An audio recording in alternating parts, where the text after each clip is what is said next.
तब तक आर धीरे धीरे डोलिया रे,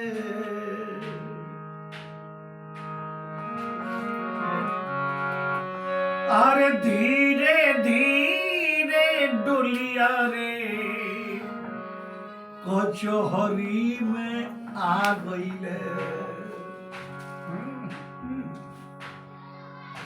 डोली में चढ़ के चंपा पहुंचल।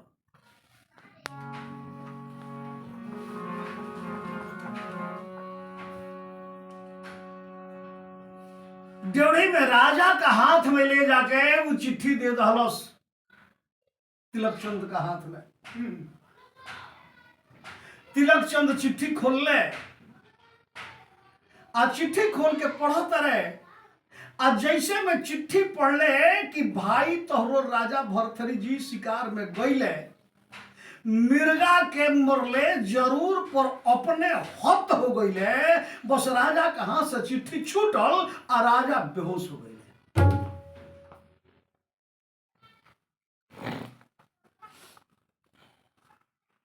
गढ़जुड़वा के लौड़िन आइल, दौड़ल, वो चिट्ठी उठौलस आ चिट्ठी लेके भागल आ रानी मैनावंती के हाथ में दे दलस कि रानी हई तारा नैहर से चिट्ठी आइल बा।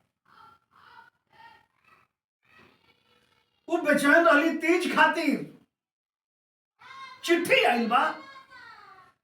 रानी मैनावंती भी चिट्ठी पढ़ता रही कि भाई तहरो राजा भरथरी जी शिकार में गईले, मिर्गा के मरले जरूर पर अपने हत हो गईले।